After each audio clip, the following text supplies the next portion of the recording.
Olá, aluno! Seja bem-vindo à segunda teleaula da disciplina de Enfermagem e Trabalho. Eu sou a professora Franciele Midori e o tema da nossa aula de hoje será sobre conceitos de processo de trabalho. Para você, então, que tem acesso ao chat, envie suas dúvidas, suas contribuições à nossa aula de hoje, lembrando também que nós teremos um momento de interação em que nós utilizaremos o Kahoot. Para isso, eu já quero passar para vocês o número do nosso PIN da aula de hoje, que é o 548161. Então, para você que tem acesso ao Kahoot por meio do aplicativo, já podem entrar por esse PIN 548161. Ou caso você também não tenha acesso ao aplicativo, você pode entrar pelo navegador tranquilamente pelo Kahoot.it. Coloca aí no navegador este link, kahoot.it, e assim você poderá colocar o PIN 548161. Já entrem para que a gente facilite esse tempo para que vocês participem. Nós teremos 2 momentos de interação. Um depois dos 2 principais blocos da nossa teleaula e depois no final também, tá? Então prestem atenção na aula, as perguntas já são direcionadas com relação ao tema da nossa aula e com certeza contribuirão muito para o aprendizado de hoje. Então o tema da nossa aula será sobre conceitos do processo de trabalho. Então, nós veremos questões referentes a isso. O que tem a ver o processo de enfermagem, né? O processo de trabalho em enfermagem? O que é? Como que se caracteriza? Quais são as opções de trabalho? Qual que é a ferramenta que o enfermeiro ele utiliza para realizar o processo de trabalho? Quais são as dimensões do processo de trabalho que o enfermeiro ele irá, então, trabalhar em todo o decorrer da sua vida profissional? Então, para isso, eu quero contextualizar você no nosso tema da nossa aula de hoje. E vamos falar um pouco sobre os campos de atuação. Então, lembrando que nós, vocês, quanto futuros enfermeiros, terão um leque de opções para vocês trabalharem futuramente. Então, dependendo da área que você tem uma maior afinidade, você poderá se especializar, se tornar saber um pouco mais do assunto e optar por determinada área da enfermagem. Então, vejam como que a enfermagem ela é uma profissão que te permite trabalhar em vários locais. Então, você pode trabalhar na assistência, você pode trabalhar na auditoria, você pode trabalhar na acreditação, você pode trabalhar como enfermeiro do trabalho. Então, imaginem o leque de opções que o nosso campo ele tem, tá? Então, nós temos diversos campos de atuação enquanto enfermeiros. Mas, para isso, nós precisamos saber os componentes do processo de trabalho em enfermagem. A nossa profissão, ela a gente tem na história da enfermagem, ela tem a história lá do passado de ter um cuidado apenas como se fosse uma caridade. Hoje não, nós temos uma profissão que ela é baseada em ciência. Nós temos então nosso conhecimento técnico-científico. Nós não trabalhamos apenas por amor. Eu acho que a nossa profissão, nós somos muito apaixonados pela enfermagem quando nós fazemos a enfermagem. Mas nós temos que pensar também que nós temos que adquirir conhecimentos técnicos científicos. E o processo de enfermagem, ele veio realmente para tornar a nossa profissão sistematizada, que tem a ver com a ciência, que tem a ver com conhecimentos, com pensamento crítico, para que a gente seja um profissional capacitado e exerça a enfermagem da melhor forma possível. Voltando para o quadro, nós temos também as ferramentas teóricas e científicas, que ela tem muito a ver com o processo de trabalho em enfermagem. Então, tudo isso ele tem muito a ver com o tema da nossa aula de hoje, que é o processo de trabalho em enfermagem. Dessas ferramentas, uma delas que nós iremos falar hoje é a sistematização da assistência de enfermagem, tá? Que ela é utilizada nas dimensões tanto assistir como o administrar. Então, esses são alguns dos nossos assuntos principais que nós utilizaremos na nossa aula de hoje, que são assuntos que vocês utilizarão com certeza em toda a sua vida profissional.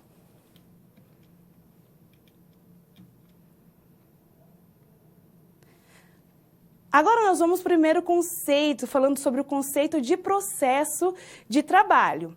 Então, o processo de trabalho, ele é o que faz com que sistematize, com que organize o seu trabalho enquanto futuro enfermeiro. Então, quando a gente fala em processo de trabalho em enfermagem, é bom que nós, agora, neste momento, definirmos realmente o que é o processo de trabalho e como que ele acontece na enfermagem. Então, o processo de trabalho é a transformação de um determinado objeto em um produto. Então, quando a gente fala muito sobre o processo de enfermagem, o processo de trabalho em enfermagem, a gente tem que pensar que, diferente de outras profissões, nós não temos um objeto concreto de trabalho. Por exemplo, se você trabalha, você é engenheiro, você tem algumas máquinas que você utiliza, tal, para realizar o seu trabalho. Nós, enquanto enfermeiros, para a gente produzir o nosso trabalho, a gente usa o quê? O cuidado. E o que seriam as nossas mãos? Então, isso que é o produto do nosso trabalho, tá? Por meio da interferência do ser humano, que para fazê-lo, aplica alguns instrumentos. Então, para que a gente organize o nosso processo de trabalho, nós precisamos, sim, utilizar alguns instrumentos que nós veremos, então, hoje, né, nesta aula, tá? Isso significa que o trabalho é algo que o ser humano faz conscientemente e intencionalmente, com o objetivo de produzir um serviço ou algum produto que tenha valor para o próprio ser humano. Então, quando a gente fala em processo de trabalho em enfermagem, a gente relaciona muito com o ser humano e a importância que nós temos enquanto profissionais na vida dos nossos clientes, dos nossos pacientes. Então, é esse processo de cuidado, é o cuidado que eu tenho com o meu paciente, como que eu vou realizar o meu trabalho de uma maneira que ela seja sistematizada, que tenha, então, algo científico, que eu não faço de qualquer jeito. Eu não sou um enfermeiro que, eu cuido, mas tá, eu cuido do meu paciente, mas mesmo assim eu tenho uma forma de cuidar que foi estudada por várias teoristas de enfermagem, que ela é muito bem fundamentada cientificamente. Então eu tenho conhecimento, sim, técnico, científico, de produzir um cuidado para o meu paciente de uma forma eficaz. Então é importante a gente saber isso, contextualizar realmente o que é o processo de cuidado. E para isso eu trago para vocês algumas dimensões que nós falamos do processo do cuidado em enfermagem, que ele está dividido em algumas dimensões que são de extrema importância para nós enquanto profissionais enfermeiros. Então, eles são divididos em 5 dimensões. Então, gravem essas dimensões, porque em algum momento da vida de vocês, enquanto profissional de enfermeiro, vocês vão estar inseridos nessas dimensões. Então, pode ser a dimensão assistir. Quando eu falo em assistir, é realmente a parte da assistência de enfermagem, ou seja, o cuidado direto ao paciente, tá? Então, é aquela assistência em que eu cuido, eu planejo o cuidado juntamente com a minha equipe, tá? E nós temos uma outra assistência que é o administrar. Ela também está inteiramente ligada ao assistir, porque nós somos enfermeiros, nós temos este caráter de administração, de gestão do cuidado, tá? Então, temos esse caráter de administrar, que é realmente organizar o cuidado, de saber como que ele será realizado efetivamente, tá? Então, nós temos este dimensão que é o administrar. Tanto no assistir como o administrar, nós utilizamos uma ferramenta gerencial, que é a sistematização da assistência de enfermagem. Então, por exemplo, o enfermeiro, se eu estou organizando a minha equipe, eu sou enfermeiro responsável por um setor, eu posso fazer tanto a parte do assistir, que é o cuidado direto ao paciente, atendendo diretamente a ele, como eu posso também administrar, então realizar, né, todas as etapas do processo de enfermagem, que está incluído na sistematização da assistência de enfermagem, planejar, administrar como será o cuidado, ou seja, o cuidado indireto. E vou fazer com que a minha equipe ela preste, então, cuidado direto, que realize assistência. Então, a sistematização da assistência de enfermagem, que ele é um processo de enfermagem que está embutido nessa parte do processo de trabalho em enfermagem, ele direciona os componentes da equipe de enfermagem a realizar um cuidado adequado, tá? Então, ela é uma ferramenta gerencial que nós utilizamos isso em todas as nossas esferas do cuidado, tá? Voltando para o quadro, nós temos também a dimensão ensinar. Nós, enquanto enfermeiros, já somos também professores já por formação, porque nós realizamos o quê? A educação em saúde, tá? Então, mesmo que você não opte por trabalhar como docente, como professor, nós fazemos educação em saúde em todo momento. Isso na nossa assistência, independente do local que você trabalha, você acaba fazendo a educação em saúde. E isso é uma das dimensões do processo de trabalho em enfermagem. Temos muitos enfermeiros pesquisadores, então, que utilizam da pesquisa.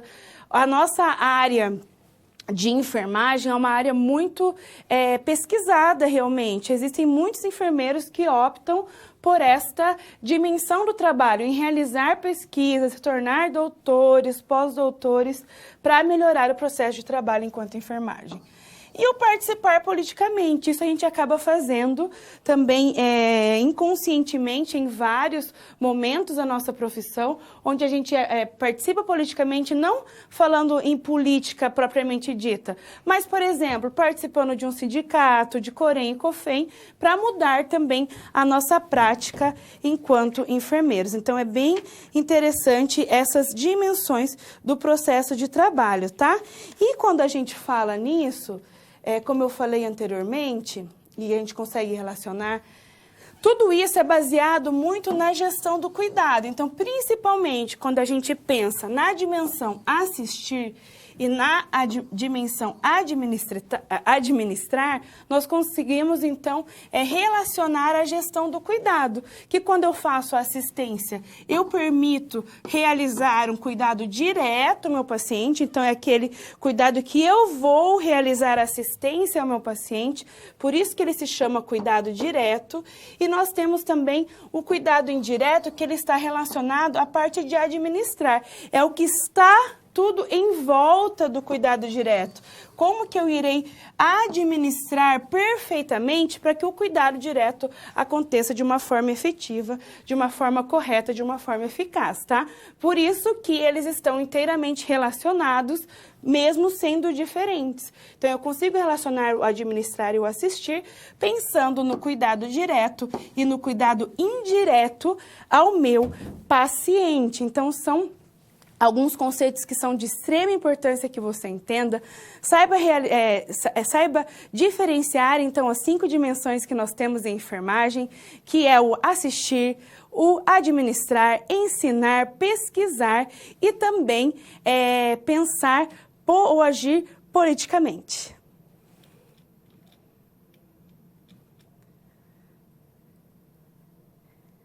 E agora nós iremos resolver uma situação-problema envolvendo as dimensões de enfermagem. Acompanhe comigo no quadro. Hoje eu trago para vocês a história do enfermeiro Michel, tá? Ele vai entrevistar a Elizabeth sobre os seus hábitos alimentares. Inclusive, se já havia se alimentado naquele dia. Ela teve, e também sobre o seu início dos sinais e sintomas, entre outras queixas que a Elizabeth ela tinha naquele momento. Posicionou-a para verificação dos sinais vitais e também do exame físico, e ele esteve atento a todas as respostas, tanto verbais como não verbais. Então, é muito importante, no momento que o enfermeiro ele está realizando a entrevista de enfermagem, o momento da anamnese, a gente verificar, conversar com o nosso paciente e verificar também o não verbal, porque muitas vezes o paciente ele fala uma coisa, mas o corpo dele, ele diz outras coisas que está no subjetivo. Então, é importante que a gente tenha este cuidado, né, de prestar atenção realmente no nosso paciente como um todo, tá? Durante a avaliação, identificou hálito etílico. Então, olha só, isso aqui acaba sendo um dado subjetivo, porque a paciente ela não falou em nenhum momento que ela tinha ingerido, né, alguma substância alcoólica, tá? Mas ele conseguiu perceber durante a entrevista esse hálito etílico. Ao exame físico, ela apresentou taquicardia, então estava com o coração mais acelerado, e uma taquipneia, então ela estava respirando muito rápido. Michel solicita que sejam colhidas amostras de sangue e urina para análise. Então, diante de todo esse contexto que nós vimos do enfermeiro Michel com a nossa paciente Elizabeth, quais dimensões do processo de trabalho em enfermagem foram utilizadas? Que padrão de prática o enfermeiro estará executando? Então, agora, a partir dessa situação problema, nós iremos refletir um pouco sobre essa situação que o Michel teve com a Elizabeth, tá? Então, ele realizou, né, a entrevista. Então, lembrando que a entrevista, ela é a primeira etapa da sistematização da assistência de enfermagem, que é a investigação, que faz parte, então, a coleta de dados e também do exame físico. Lembrando as demais etapas, nós temos o diagnóstico de enfermagem, nós temos o planejamento, a implementação e a avaliação, tá? Então, essas são as etapas da sistematização da assistência de enfermagem, que ela é uma ferramenta, um instrumento utilizado pelo enfermeiro para fazer o quê? Sistematizar a assistência. Então, agora nós iremos ver qual dimensão que nós vimos anteriormente, quais as dimensões do trabalho de enfermeiro, relembrando para vocês que a dimensão nós temos o assistir, o administrar, o ensinar, o pesquisar e o agir ou pensar ou ter condutas políticas, tá? Que é uma das dimensões de enfermagem. E agora nós iremos resolver essa situação-problema, tá? Uma das dimensões que o nosso colega Michel, ele realizou foi a dimensão assistir. Por quê? Porque ele começou a realizar a assistência juntamente ao paciente. Então, ele realizou a primeira etapa da SAI. Então, lembrando que a SAI, ela faz parte tanto da dimensão assistir, como também da dimensão administrar. Então, ela faz parte da primeira etapa da SAI, e isso também a gente pode incluir como uma dimensão que ele realizou, o administrar, tá? Porque ele estava pensando, então, quando a gente pensa na SAI também, levantando essa questão do assistir e do administrar. O padrão de prática que o Michel utilizou chama-se coleta de dados, tá? Essa ferramenta ela é utilizada, então, pelo enfermeiro a fim de colher informações pertinentes à sua saúde e também à sua situação no geral. Concomitantemente, aí ele pode fazer o exame físico, tá? Então, essa parte referente ao exame físico, a primeira etapa da SAI, que é a parte de investigação, então, onde eu vou realizar essa investigação juntamente com o meu paciente. Então, eu vou apagar aqui para não ficar muito poluído. Então, nós fizemos a sistematização, o Michel fez a sistematização da assistência de enfermagem, juntamente com essa investigação, que é a coleta de dados, ou também pode ser chamado, muitas vezes vocês ouviram isso, falando sobre o histórico de enfermagem. Então, lembrando que quando a gente fala na primeira parte da sistematização, que é a investigação, ela pode ser conhecida como coleta de dados, que faz parte a anamnese e o exame físico, ou histórico de enfermagem também, tá? Então, são essas questões que foram trabalhadas juntamente com a Elizabeth. Então, o Michel e a Elizabeth tiveram essa conversa e, com isso, o Michel ele conseguiu ter um pensamento um pouco mais crítico, reflexivo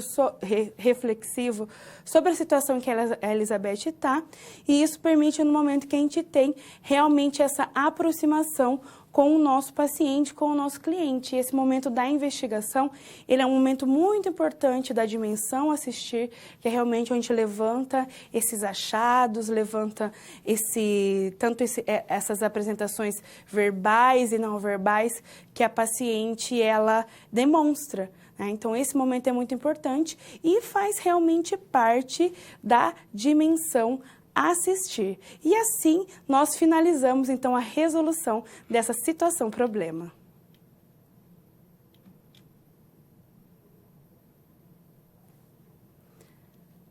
Agora veremos o conceito do pensamento crítico em enfermagem. Nós, enquanto enfermeiros, precisamos ter um pensamento crítico e reflexivo. Eu, enquanto docente, eu costumo falar bastante sobre isso, sobre nós pensarmos de forma crítica e reflexiva sobre todos os momentos que nós temos na nossa profissão.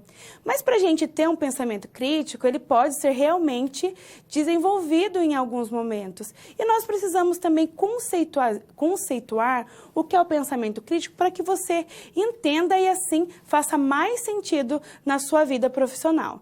Então, o pensamento crítico, ele é fazer o quê? É estimular o ato reflexivo, o que constitui em aprimorar a capacidade de análise, então, de como que eu vou observar determinada situação, como que eu vou analisar determinada situação, como que eu vou observar determinada situação, como que eu vou olhar de uma forma crítica, lembrando que quando a gente fala nessa crítica, não é uma crítica pejorativa, que eu vou criticar o nosso paciente, o nosso cliente, mas é uma forma crítica de eu desenvolver um pensamento, um pensamento mais amplo diante dessa situação, tá?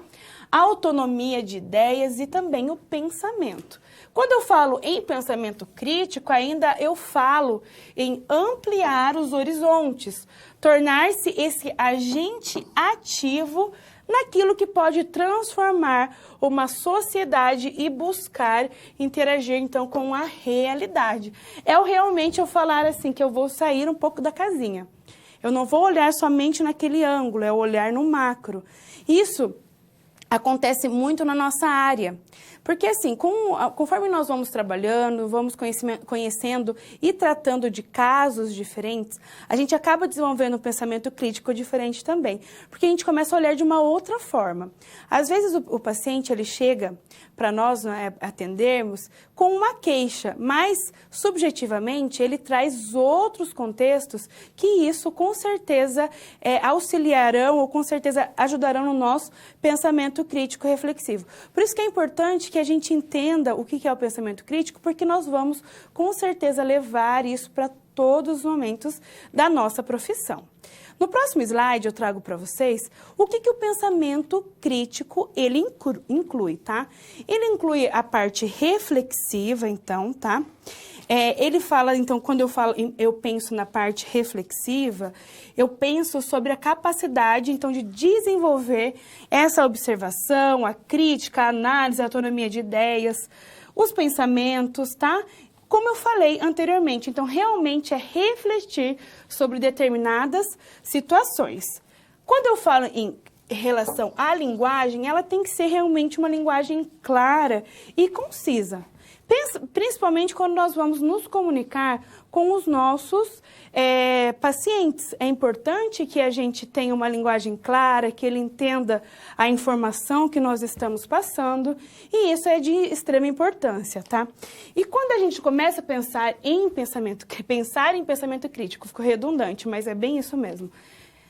A gente começa a desenvolver o que é a nossa intuição. Isso é muito bacana também, quando a gente começa a desenvolver a nossa intuição. O enfermeiro, por si só, eu acho que ele é muito intuitivo.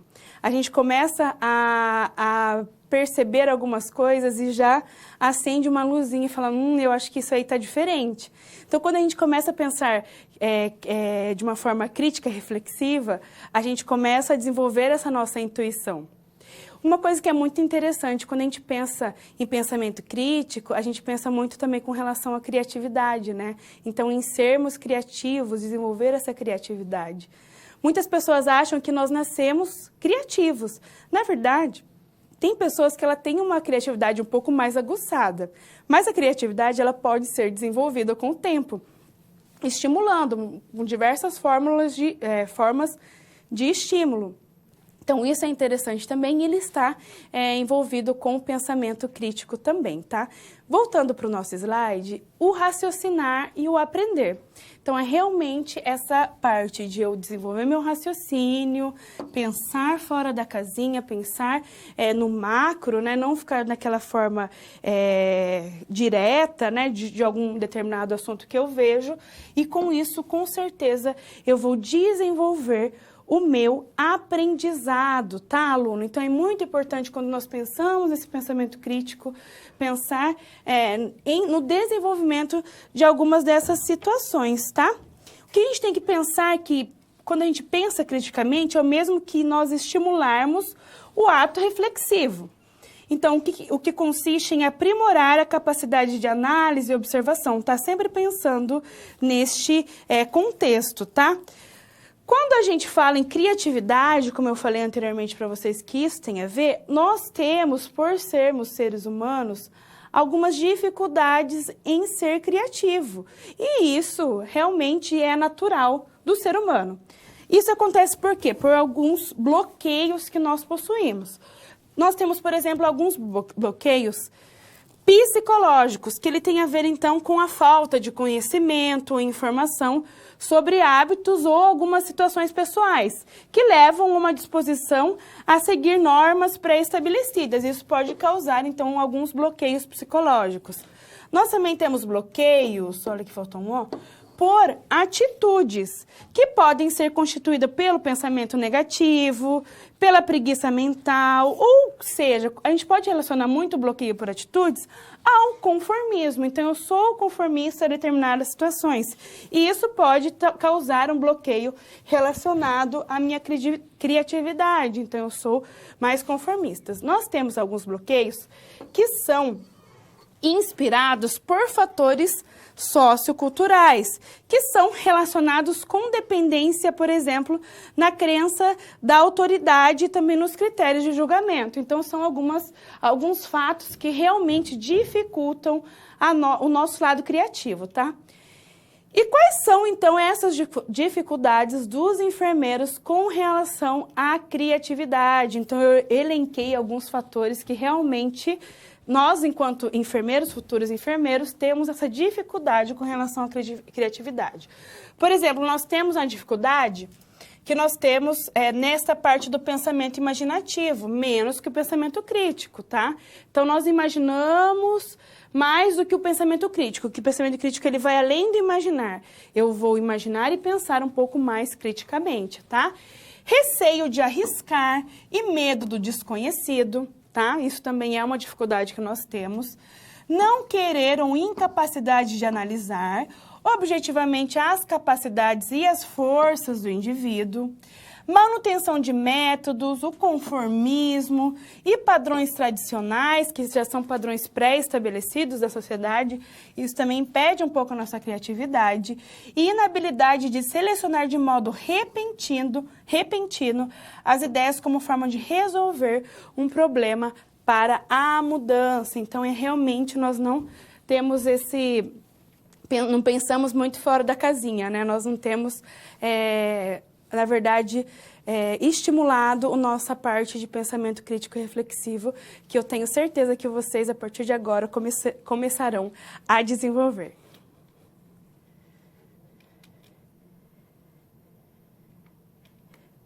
Agora nós iremos realizar um exercício sobre enfermagem, sobre o papel do enfermeiro e o pensamento crítico. Vamos lá?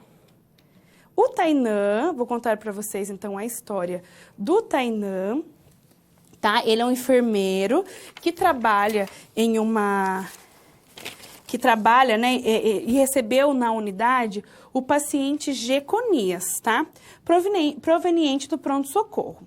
De acordo com o enfermeiro, Jeconias deu entrada no serviço referindo-se dores em seu flanco direito. O paciente falou que havia dormido de mau jeito, permanecendo por 6 horas no PS e sendo medicado com analgésicos, porém sem melhora. Associado a isso, foram coletados vários materiais para a realização de exames. No entanto, como os resultados ainda não estavam prontos e o serviço precisava liberar vagas, foi realizada então a internação do Jeconias nesse setor do nosso enfermeiro Tainan. Tainan fez então a admissão do paciente, examinando e identificando a presença de edema em flanco direito. Tá, então, ele fez esse exame físico e ele viu que ele estava com edema tanto em flanco direito como também em membros superiores e inferiores. Tainan, ele não acreditava que o motivo das dores fosse por causa de um mau posicionamento e tenta colher mais informações do paciente. Então, o Tainan, ele realizou essa entrevista, né, junto com o Tainan, ele veio do pronto-socorro, queixando-se dessa dor em flanco esquerdo, direito. Mas na entrevista, o Tainan ele percebeu que essa dor ela não condizia muito com um mau posicionamento por ter dormido de mau jeito, por exemplo. Então, o que o Tainan começou a desenvolver? O seu pensamento crítico e reflexivo. Então, o que pode estar acontecendo com Jeconias? O que, na verdade, aconteceu com ele? Será que realmente ele dormiu de mau jeito? O fato de o paciente ter dormido de mau jeito poderia levá-lo a sentir dores na região do flanco? Qual deve ser, então, a visão crítica de Tainan? Então, percebam que o Tainan, ele realizou essa entrevista junto com o paciente, percebeu que ele falava algumas informações que não batiam, né? Geralmente, quando a gente dorme de mau jeito, a nossa dor não fica muito em região de flanco, né? Então, entrevistando ele e conversando com os familiares, o Tainan soube da informação de que anteriormente, no dia anterior, o Jeconias, ele tinha brigado com uma certa pessoa e ele tinha recebido alguns golpes nesta região. Região onde fica o quê? Os rins, nas regiões de flanco. Então, o que o Tainan fez? Ele, então, conversou com o médico para solicitar alguns exames, porque poderia ter lesionado os rins. Por quê? Porque ele estava com a parte de flanco direito edemaciada e também os membros, tanto superiores como os membros superiores, também estavam apresentando edema. Então, pensem, olha como que o enfermeiro, ele utilizou do pensamento crítico reflexivo, ele utilizou da sua intuição, de investigação, de reflexão, de pensar um pouco acima do que o paciente estava falando, de às vezes a gente verificar o não verbal do nosso paciente. Então, realmente isso é quando a gente pensa de uma forma crítica, né? Pensando não somente no que nós vemos, mas tudo que está por trás do que desse acontecimento do Tainan e do Jeconias. Eu trago para vocês, então, para a gente fechar essa situação problema. Então, neste cenário, qual a atitude do pensamento crítico o Tainan utilizou para obter maiores informações de Jeconias? Ele utilizou, então, a perseverança de conversar, né, com Jeconias de forma clara, de tentar levantar essas informações, principalmente quando a gente precisa de alguns dados que nós chamamos de dados secundários, quando nós falamos com a família, tá? Pensando nessa parte da integridade, pensando no respeito ao paciente, das informações colhidas, né? De não falar de uma forma também que seja agressiva para o paciente e desenvolver a sua curiosidade, ou seja, pensando um pouco nesse pensamento crítico, né, que a curiosidade ela está inteiramente interligada. Quando nós pensamos em pensar criticamente, ele envolve algumas competências que devem ser desenvolvidas pelo profissional, tá? Uma delas é o método científico, que é a maneira formal de abordar o problema, planejar uma solução, testá-los e chegar a alguma conclusão.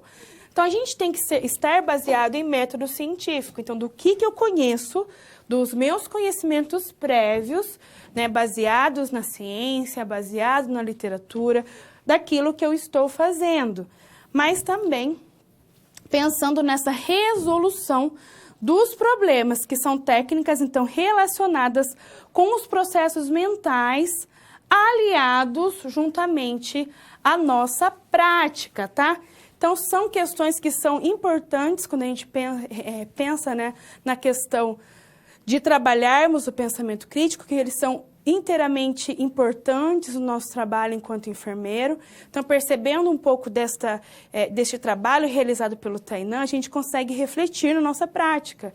Então, nem muito do que o nosso paciente fala é o que está realmente acontecendo. Nós precisamos investigar, nós precisamos conversar um pouco mais a fundo para saber realmente o contexto e, com isso, com certeza, nós ajudaremos o nosso paciente a ter um melhor tratamento, a ter um melhor prognóstico, diagnóstico, a se curar ou se tratar de uma forma mais rápida, mais efetiva. Então, pensem como que os nossos atos, eles influenciam no tratamento do nosso paciente.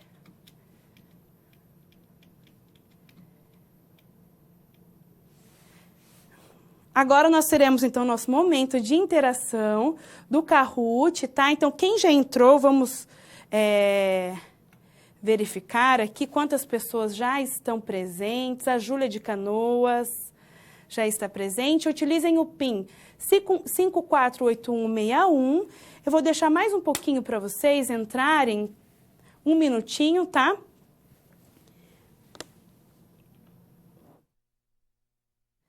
Para a gente começar o nosso Kahoot, que nós faremos algumas perguntas relacionadas ao que nós vimos até o momento.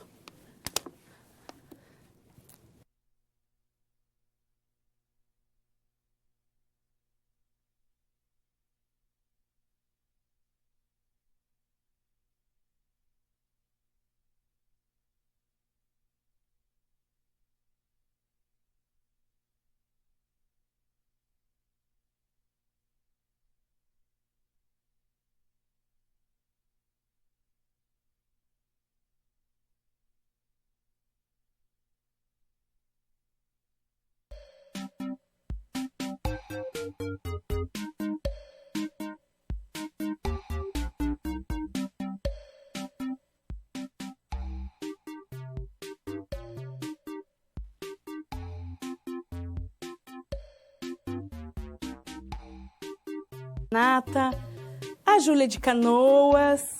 Então, para nós não atrasarmos a nossa aula de hoje, vamos começar. E quem não entrou, no final nós teremos mais um momento de perguntas, tá?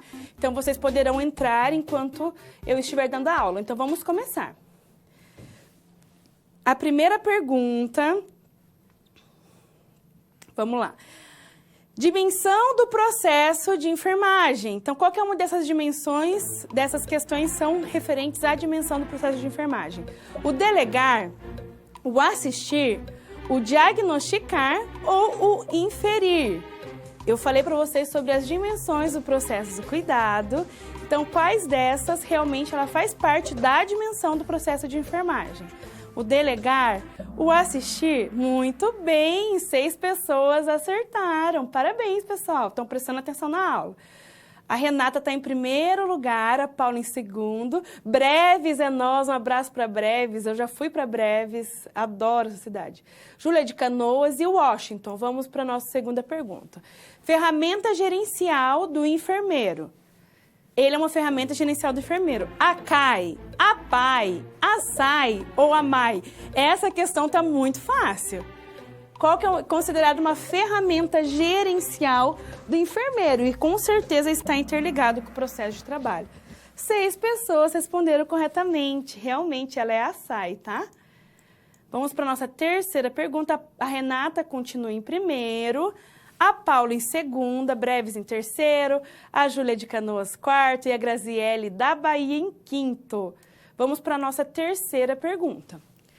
Estimula o ato reflexivo, o que constitui aprimorar a capacidade de análise, observação, a crítica e o pensamento. Pensamento crítico, pensamento reflexivo, pensamento analítico ou pensamento construtivo. As questões são muito fáceis, pessoal. Pensamento crítico, pensamento reflexivo, pensamento analítico ou pensamento construtivo. 5 pessoas responderam corretamente. O que nós estamos falando? Nós estamos falando muito sobre o pensamento crítico, estimulando o ato reflexivo, aprimorando a capacidade de análise, observação, a crítica, né? Nós falamos muito sobre isso, embasando no trabalho nosso enquanto enfermeiro. Então, 5 pessoas responderam corretamente pensamento crítico.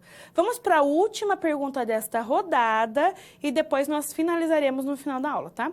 Então, a Renata continua em primeiro, parabéns, Renata. Breve já passou em segundo, a Júlia em terceiro, a Graziele da Bahia em quarto e o Washington em quinto.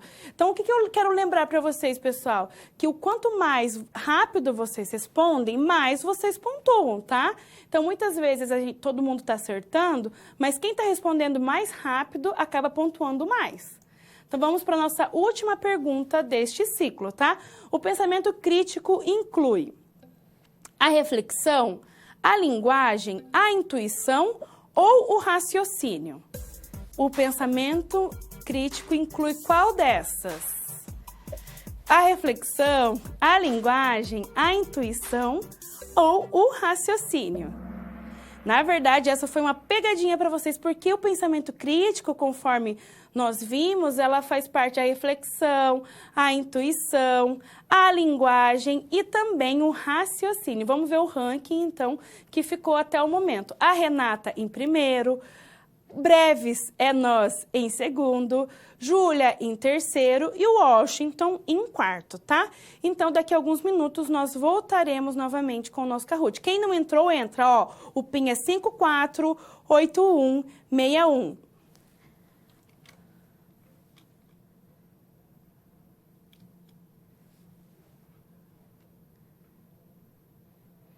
E agora nós falaremos sobre a sistematização da assistência de enfermagem. Então, a sistematização da assistência de enfermagem, ela é considerada uma ferramenta gerencial muito utilizada, né, na nossa prática, no nosso processo de trabalho enquanto enfermeiro, que ele realmente organiza o nosso trabalho. É o que nos direciona, é o que permite deixar o nosso trabalho organizado, científico, e que por mais que eu trabalhe aqui no Brasil ou trabalhe em qualquer outro lugar, nós utilizaremos essa sistematização porque ela vai fundamentar o nosso trabalho. Então, quando a gente fala em sistematização da assistência de enfermagem, nós falamos sobre o processo de enfermagem. Mas, professor, é a mesma coisa? Quando eu falo em sistematização e processo de enfermagem, são sinônimos, são parecidos? Quando eu falo em é a mesma coisa que eu falo quando eu estou falando em outro, tem ligação? Na verdade, tem. A gente tem que pensar assim, que a sistematização da assistência de enfermagem, ele é o que organiza tudo. E o processo de enfermagem, eles faz parte da sistematização da assistência de enfermagem. Então, quando a gente fala em etapas da sistematização, nós estamos falando desta etapa do processo de enfermagem, que organiza o nosso trabalho enquanto enfermeiros. Mas nós temos que pensar que a sistematização é algo que nós estamos organizando o trabalho.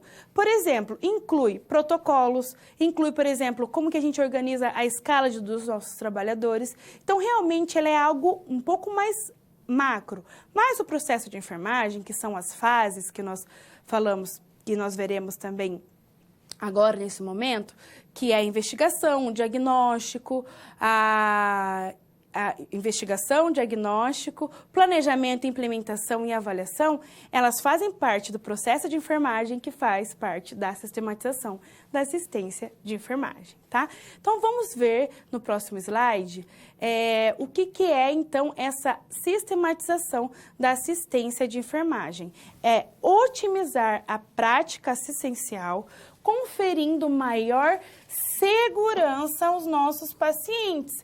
Então, quando eu realizo algo sistematizado, eu não vou realizar um cuidado de qualquer jeito. Isso também está relacionado à forma segura de eu realizar a administração dos meus cuidados, né, da assistência dos meus cuidados ao paciente. Então, ele melhora o quê? A qualidade da assistência e dá uma maior autonomia aos profissionais de enfermagem. Nós temos que lutar pela nossa classe. Nós temos que lutar porque nós estudamos, nós conhecemos o que nós fazemos, nós trabalhamos com o cuidado, que nós somos a grande maioria dos profissionais de saúde que está realmente interligado, que está trabalhando diretamente com o paciente. Então, nós precisamos ter algo que é sistematizado, que é algo científico, que é algo que nos respalde. Então, por isso que quando a gente começa a estudar essa parte do processo de trabalho de enfermagem, a gente traz a sistematização porque realmente ela é uma ferramenta que nos direciona de uma forma muito positiva. Ele dá essa autonomia para nós enquanto enfermeiros e nós temos que lutar para isso, para a gente ter realmente o nosso posicionamento, para que as outras profissões da área da saúde nos respeitem enquanto enfermeiro, porque nós não estamos fazendo cuidado de qualquer forma, nós estamos realizando o cuidado respaldado em conhecimento científico. Teve muitas teoristas, enfermeiras que se dedicaram realmente para o estudo da enfermagem, que trabalharam muito no passado para que nós tenhamos o que nos respalda hoje em dia. Tá? Então, é importante a gente lutar para isso. Hoje em dia, a gente vê muitas instituições que não conseguem implantar a sistematização, ou implantam um pedaço, ou tem muitos enfermeiros que não conhecem a sistematização da ciência de enfermagem de uma forma correta, o processo de enfermagem. Então, isso é o que nos garante, isso é inerente a nós enquanto enfermeiros. Então, é preciso que vocês comecem a se aproximar. Nós temos uma caminhada até a sua formação enquanto enfermeiro, um tempo ainda bastante precioso, que com certeza, quando mais vocês ouvirem falar da sistematização e embutirem, né, em vocês enquanto profissionais, com certeza vocês farão a diferença aonde vocês forem, aonde vocês trabalharem. Então, é importante que vocês realmente vejam a importância que a sistematização da ciência de enfermagem ela vai ter na vida de vocês, tá? Então, voltando para o quadro, quando a gente fala em sistematização, nós trabalhamos ela em todos os níveis de atenção à saúde, então no nível primário, secundário e terciário. Lembrando que quando a gente fala no nível primário, nós estamos falando então sobre a atenção básica, as unidades básicas de saúde, tá? Secundários são nesse nível de atenção, são os hospitais de média complexidade. E quando nós falamos do nível terciário, nós estamos falando, então, dos hospitais de alta complexidade, que possuem alguns equipamentos, que realizam alguns tipos de exames que um hospital de nível secundário, ele acaba não fazendo, tá? Isso é muito importante, então, que nós saibamos, porque isso nós utilizaremos em todos os contextos. O que é importante a gente saber, então? Que o processo de enfermagem, o qual faz parte da sistematização, ele é dividido em 5 grandes etapas, tá? Primeiramente, eu faço a investigação, que é referente ao exame físico e a entrevista ou anamnese, tá? Entrevista ou anamnese, então, é o primeiro contato com o meu paciente, ou seja, a entrevista de enfermagem, tá? Então, eu vou fazer o quê? Vou investigar.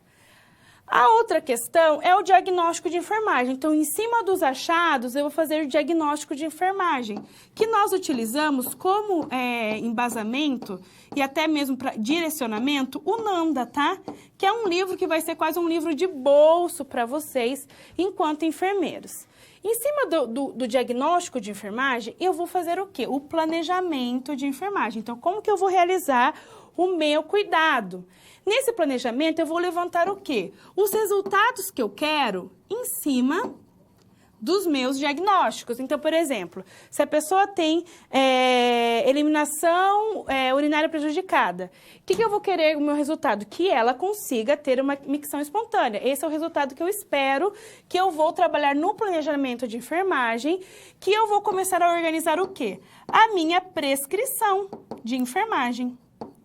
Depois disso, eu vou implementar, eu vou colocar em ação, eu, enquanto enfermeiro, vou chamar a minha equipe, mostrar o que deverá ser realizado de cuidado da prescrição para que ela seja implementada na unidade. E depois disso, nós temos a avaliação dos meus cuidados, que nós podemos, então, realizar a evolução de enfermagem, que é realmente eu verificar se tudo que eu realizei de cuidado, ele foi realizado de uma forma efetiva ou não. Nós temos que pensar também que toda essa parte do processo de enfermagem no Brasil, ele começou com a Wanda Horta, tá? E ela estipulou algumas etapas que são parecidas com o que eu falei anteriormente, que são utilizadas agora, que é o histórico coleta de dados, o diagnóstico de enfermagem, o plano assistencial, o plano de cuidados e a avaliação. Então, pensando muito do histórico coleta de dados, a parte da investigação, o diagnóstico de enfermagem são os diagnósticos propriamente ditos, o plano assistencial, então, é o planejamento da assistência, o plano de cuidados, a prescrição de enfermagem, E a avaliação, a evolução. Então, a Wanda Horta, ela teve uma contribuição muito grande para nós, enquanto enfermeiros, nessa parte, né, do processo de enfermagem. Ela trouxe as etapas que são muito parecidas com o que nós utilizamos hoje em dia.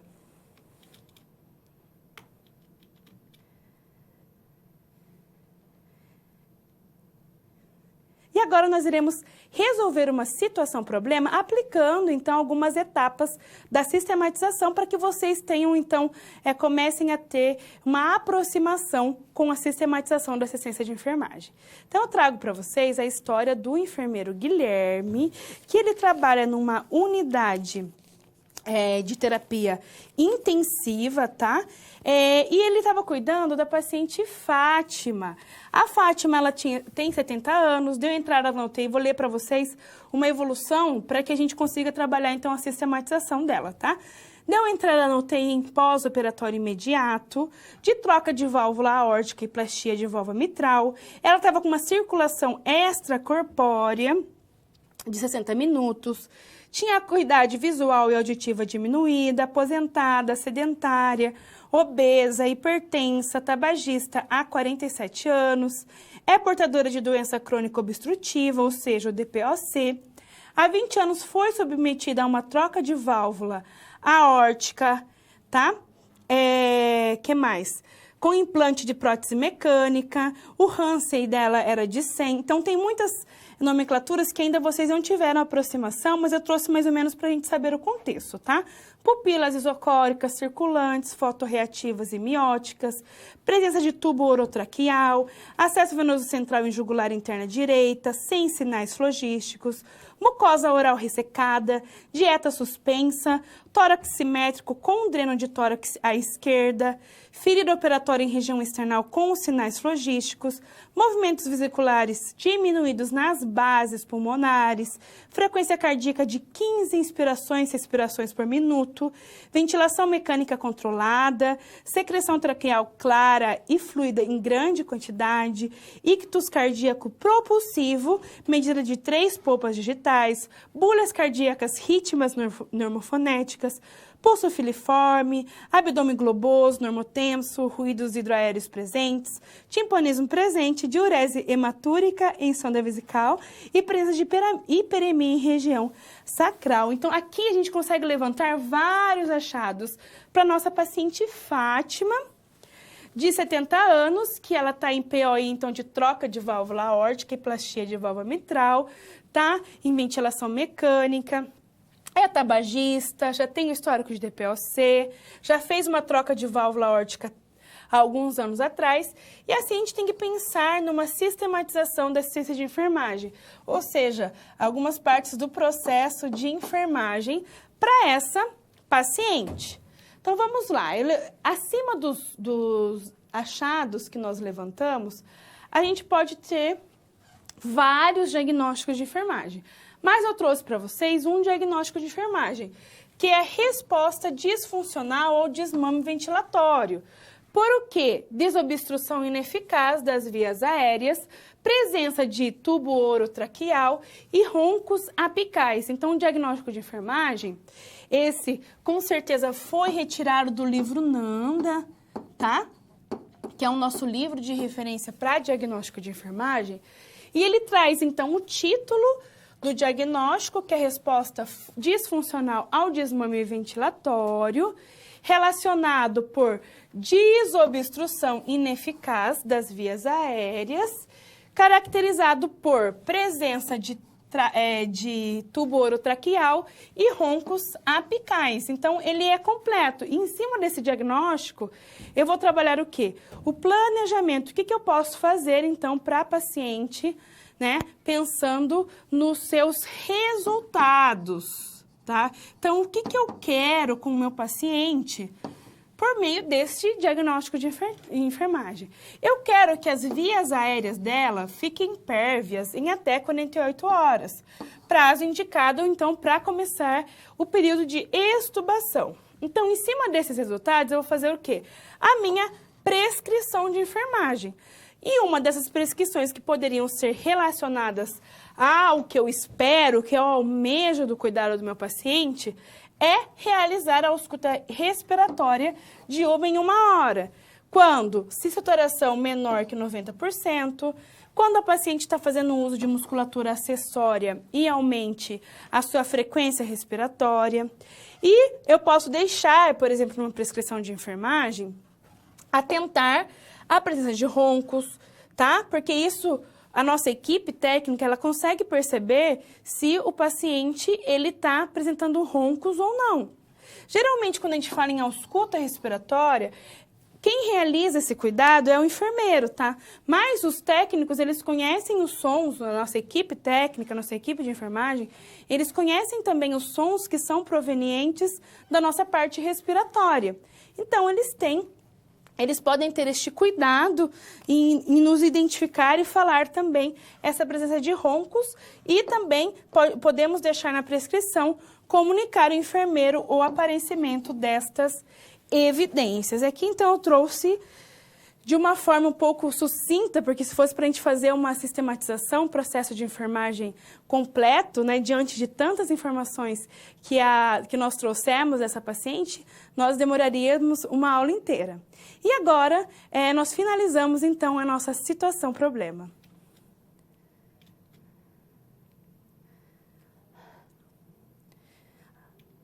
O tema de agora é sobre teorias de enfermagem.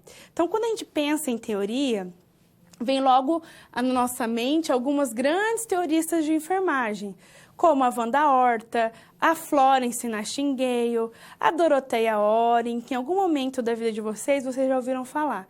Mas qual que é a importância da teoria de enfermagem para a nossa vida profissional? Por que a gente estuda a teoria de enfermagem? Por que nós nos embasamos em algumas teoristas que hoje em dia elas nem vivem mais? Será que faz sentido para a nossa vida profissional hoje em dia? Essas teoristas, por mais que elas escreveram isso no passado, elas acabam sendo temas muito atuais para os nossos dias de hoje. Então, elas desprenderam tempo, desprenderam um comprometimento de estudar para o quê? Tornar a nossa profissão científica, tornar a nossa profissão realmente de uma forma que a gente consiga ter visibilidade e também credibilidade diante de todos os profissionais da área da saúde. Então, para isso, vamos estudar um pouco o que é uma teoria. A teoria é a base de um determinado tema, ou seja, um conjunto de ideias que procura transmitir a noção geral de alguns aspectos da realidade. Ou seja, uma teoria sugere uma direção de como ver fatos ou eventos.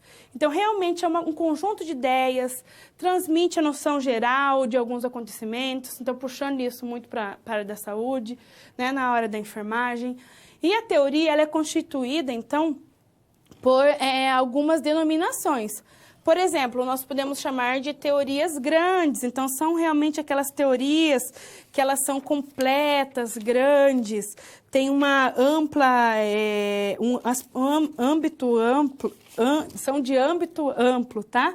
Complexas, tá? Portanto, requerem mais especificações através de pesquisas. Temos teorias de média amplitude, que elas são mais limitadas quanto ao seu âmbito e elas são menos abstratas. Temos, por exemplo, a teoria de Michel, que trabalha a incerteza das doenças, enfocando as experiências do cliente-paciente com câncer enquanto ele vive incertezas contínuas. Então, é algo meio um pouco mais limitado, tá? De média amplitude. E nós temos também as teorias descritivas, que representam o primeiro nível de desenvolvimento de teoria. Elas descrevem, por exemplo, fenômenos, né? Especulam assim ainda sobre a razão pela qual os fenômenos ocorrem e descrevem suas consequências. E nós temos também as teorias prescritivas, que nós enfocamos então as intervenções de enfermagem para um fenômeno e prevemos consequências de uma intervenção de enfermagem específica. Então aqui, na verdade, é só mais ou menos algumas caracterizações de algumas teorias que elas são utilizadas então atualmente, tá? Então, falando em teoria, não tem como nós não lembrarmos da Florence Nightingale, que ela foi realmente um marco, né, da nossa enfermagem moderna, e ela, então, foi a nossa primeira pessoa a teorizar a enfermagem. Então, nós podemos considerar a Florence a nossa primeira teorista de enfermagem. Então, ela foi a primeira pessoa a teorizar a enfermagem. E o que ela fez? Ela delineou metas, né, da enfermagem e o domínio da prática. Então, ela começou a sistematizar, a organizar a enfermagem enquanto ciência. E é interessante que em 1859 ela descreveu o papel do enfermeiro. Então, o perfil do enfermeiro, o que é a profissão, o que é o papel do enfermeiro na sociedade, o que ele deve realizar. E ela colocou, então, que o enfermeiro é a pessoa capaz de colocar o paciente na melhor condição possível para a natureza agir, facilitando, assim, as leis da natureza, como é capaz de facilitar esse processo. Então, alterando o ambiente interno e externo para melhor satisfazer as necessidades do corpo, mente e também o espírito do paciente. Isso trouxe, né, muitas coisas positivas, né, muitas ações positivas para a enfermagem, porque quando a Florence começou a sistematizar, ela também teve esse olhar crítico e reflexivo sobre o meio, sobre o ambiente e como que ele influencia na saúde das pessoas. Então, naquela época da guerra, ela começou a organizar o ambiente, né, tornar um ambiente propício para que a saúde dos soldados na época conseguissem se estabelecer. Então, isso facilitou muito o trabalho e trouxe uma visibilidade muito grande para a enfermagem, tá? Eu trago para vocês no próximo slide que as teorias de enfermagem permitem ao enfermeiro organizar a prática e compreender o resultado obtido, pois possibilitam analisar de maneira crítica as situações dos pacientes. Então, muitas vezes, nós nos embasamos em teorias, né, da enfermagem para realizar o cuidado, tomar decisões clínicas, planejar os cuidados e propor adequadas intervenções de enfermagem, definindo os resultados esperados e avaliando a sua eficácia junto ao paciente. Então, para uma teoria ser completa, ela precisa ter o contexto, tá? E quando nós falamos no contexto, é o ambiente em que o cuidado de enfermagem ocorre. Então, lembrem disso. Pode também ser com relação ao conteúdo, tá? Que é o assunto da teoria, e o processo, que é o método pelo qual a enfermagem atua. Então, para que ela seja completa, uma teoria, ela precisa ter contexto, conteúdo e também o processo. E as teorias de enfermagem, elas funcionam como um alicerce realmente estrutural para a implantação da sistematização. Então, as vantagens e as prioridades de estabelecer a SAI, na prática, elas são incontestáveis e a teoria realmente ela auxilia nessa sistematização. Então, nós não conseguimos falar em sistematização da assistência de enfermagem sem pensar que elas também são embasadas em teorias de enfermagem. E agora eu vou falar para vocês um pouquinho de cada uma destas teoristas, né, que são as teoristas da enfermagem, tá? Nós temos a Virginia Henderson, que ela trabalha que é o auxílio ao indivíduo, tá? A teoria dela falava disso mesmo, do auxílio ao indivíduo em boas condições ou enfermos, na realização das atividades que favorecem a saúde ou sua recuperação ou morte tranquila. Ela propõe 14 componentes que estão interligados ao atendimento básico de enfermagem. Por exemplo, respirar normalmente, beber e comer adequadamente, eliminar resíduos orgânicos. Então, ela fala muito disso referente ao atendimento básico, aos cuidados básicos de enfermagem. A Jean Watson, ela já falava da teoria do cuidado transpessoal, tá? Que era do cuidado transpessoal. Então, que é o contato com o mundo subjetivo da enfermagem do cliente, tem o potencial de ir além do físico, material, tá? A Dorothea Oren, ela é uma grande teorista que trabalhou, então, o quê? O autocuidado. Então, quando nós fazemos, por exemplo, algumas ações de educação em saúde, a gente trabalha muito com algumas questões pautadas nessa teorista, que é do autocuidado. O Hildegard Peplot, tá? Ela fala das relações interpessoais, e a nossa conhecida Wanda Horta, que fala, então, da teoria das necessidades humanas básicas, tá? Que fala, então, muito do... que definiu, que eu achei até interessante, que alguns alunos trouxeram no fórum e também na nossa atividade de interação que nós estamos fazendo com a hashtag, que ele define que uma das falas da Wanda é que ela fala sobre gente cuidando de gente. Então, a enfermagem realmente é isso. É gente que cuida de gente.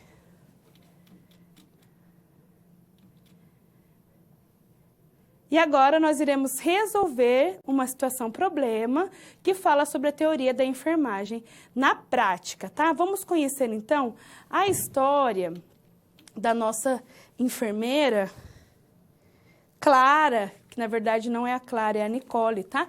Que estava cuidando de uma paciente que chama Clara, 68 anos, diabética, tabagista, e ela tem uma úlcera vascular aberta em terço distal da perna, acometendo o malelo direito com formato irregular e profunda.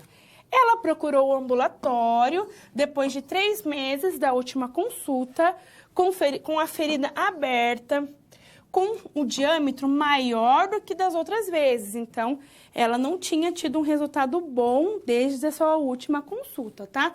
Durante a avaliação, a Nicole percebeu que havia presença de grande quantidade de exudato de odor fétido. A paciente afirma que quando está internada, a lesão chega a fechar, mas ao ir para casa, ela abre, ficando cada vez pior. Relata que o motivo da úlcera não melhorar está relacionado ao fato de que dela não estar internada, e insiste com Nicole que a possível melhora da úlcera depende de uma nova internação. Então, aqui são vários aspectos, tanto questões de saúde fisiológica, como também questões psicossociais envolvendo esse tratamento com a Clara, tá? De que forma a Nicole deve conduzir essa situação? Qual deve ser a estrutura de organização para o cuidado a ser prestado com a paciente Clara, de acordo com a teoria a ser adotada por Nicole? Então, vamos ver o que a gente poderia fazer para facilitar esse processo, então, juntamente com a Nicole e a Clara, tá? Então, por meio da supervisão e orientação de um enfermeiro, uma ferida crônica sem infecção pode ser sim tratada em casa. Então, essa ferida crônica, ela não é um motivo para que a paciente ela fique internada. Então, nós não conseguimos realmente internar uma paciente, né? Isso falando da ferida em si, a não ser que ela tivesse com uma infecção que estivesse generalizando devido a essa infecção. Mas nesse contexto, não justificaria uma internação hospitalar, tá? A enfermeira deve identificar esse tipo de lesão e dar algumas condutas adequadas, então orientando realmente a paciente em como ela deve se cuidar em casa, realizando nessas orientações, essa educação em saúde, de máximo de repouso, manter os membros elevados, por exemplo, se essa ferida estiver aberta, mantê-la fechada, tá?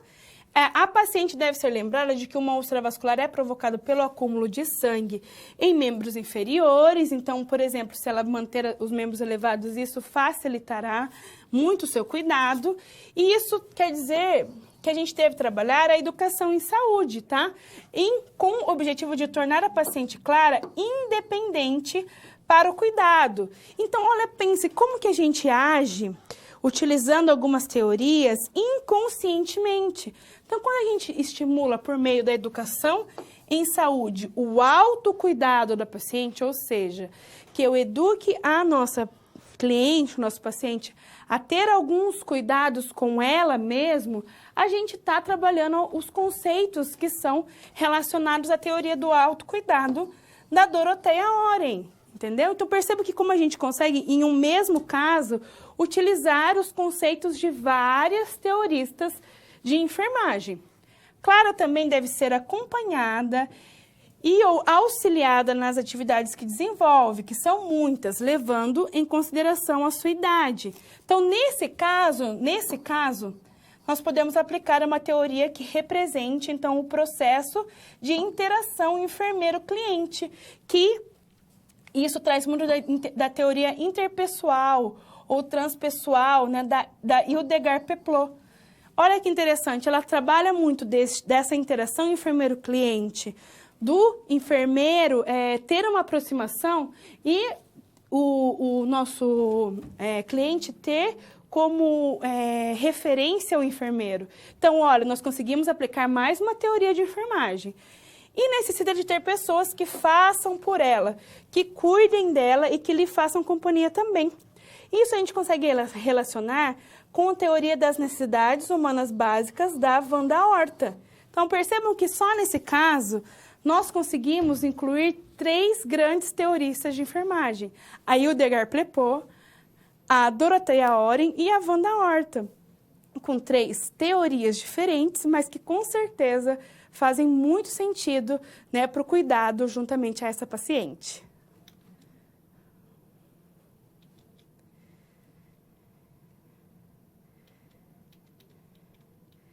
E agora teremos, então, nosso momento novamente do Kahoot. Vamos lá? Quem já está conectado já continua conectado. Quem não entrou pode entrar novamente. E a gente vai continuar nosso joguinho, o nosso quiz. A Renata está em primeiro, o Breves está em segundo, Júlia em terceiro, o Washington em quarto e a Graziela em quinto. Vou deixar mais um tempinho para que vocês consigam se conectar novamente. O PIN é o 548161.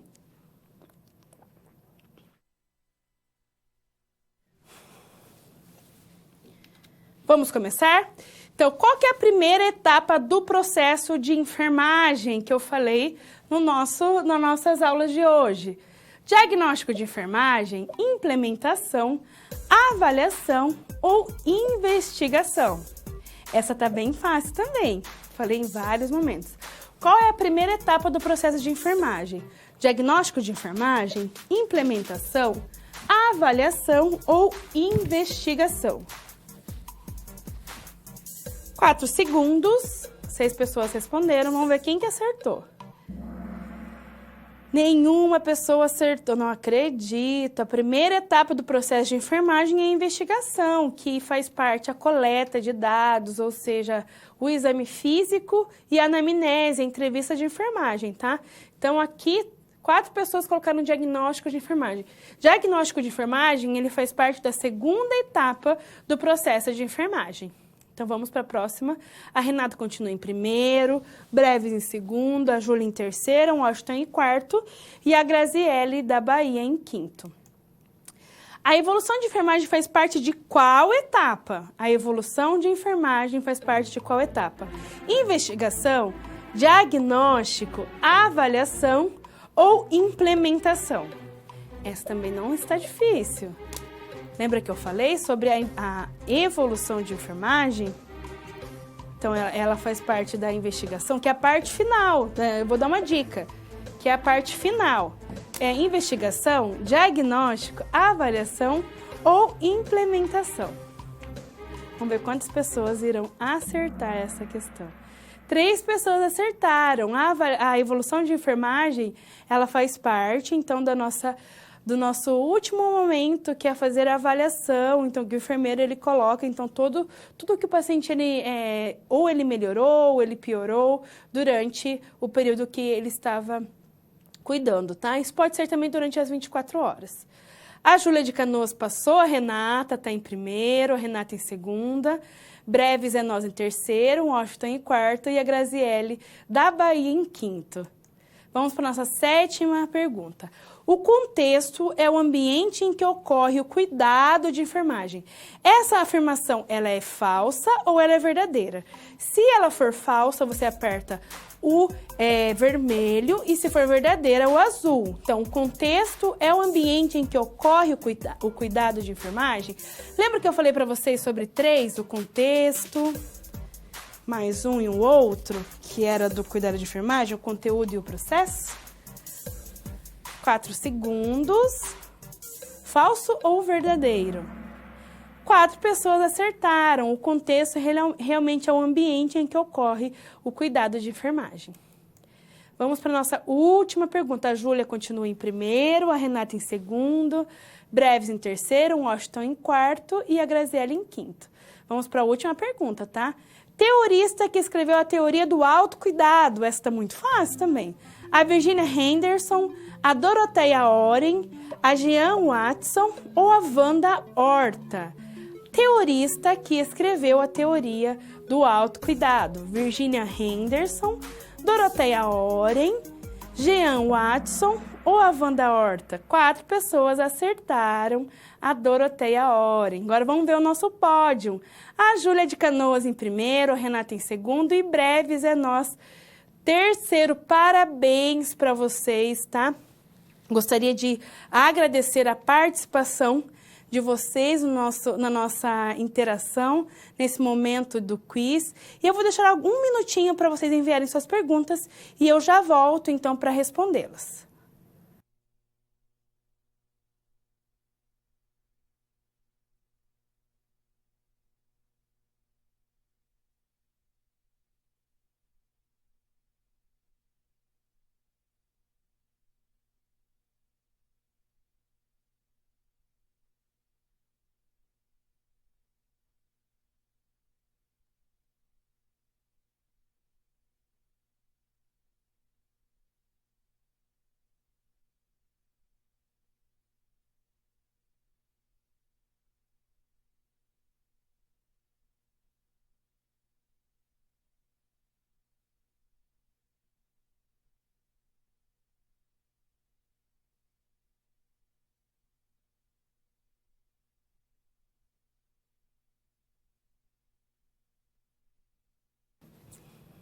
Gostaria de agradecer a participação de vocês. Eu tive 3 perguntas que foram muito legais. Eu gostaria muito de agradecer realmente pelas perguntas. Os alunos de Paranaguá, um abraço para o pessoal de Paranaguá, eles perguntaram sobre a parte da robotização e da sistematização de alguns setores e se isso prejudica a parte humana. Então, quando a gente fala de robotização, com certeza acaba tendo um impacto, sim, no cuidado direto, né, tipo, da parte de humanização. Mas a gente tem que pensar que mesmo que haja robotização, haja algumas questões relacionadas a deixar sistematizado, incluindo essa parte tecnológica, sempre por trás vai ter que ter algum cérebro pensante, algum ser humano que cuidará desse processo. Então, o que a gente tem que fazer enquanto enfermeiros? Minimizar esses processos. Por mais que a gente... a tendência tecnológica hoje em dia é que haja esse aumento da robotização, a gente tem que pensar enquanto cuidado de que forma que eu consigo amenizar isso, tá? Porque isso não é inteiramente negativo, isso também facilitará com relação ao diagnóstico, com relação ao cuidado. Faz parte da nossa vida, né, essas atualizações, mas a gente tem que com certeza pensar nesse lado humano também. Outra pergunta que eu tive foi sobre a questão do enfermeiro solicitar alguns exames.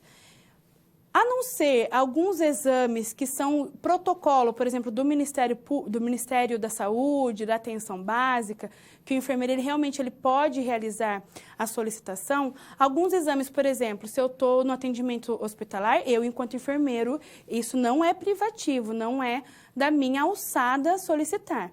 Mas, pensando o que nós falamos hoje muito sobre o pensamento crítico, reflexivo, nós temos, sim, a capacidade, a inteligência, a formação de conversar com o médico, discutir casos e até falar para ele, não, tipo, solicitar que ele realize, né, que ele solicite esse exame, mas falar para o doutor, né, médico, não sei o nome dele, o que o senhor acha de a gente pedir tal exame, porque ele relatou isso, no nosso caso, da nossa situação problema, ele teve uma briga, então teve lesão na região, uma possível lesão na região de flanco, que tem os rins. Então, sabe, é conversar, é mostrar para a equipe multiprofissional que trabalha com você que você tem conhecimento, sim, você estuda, você estudou 5 anos, você vai se especializar, você tem competência, com certeza, de discutir casos pensando na melhora da assistência do paciente.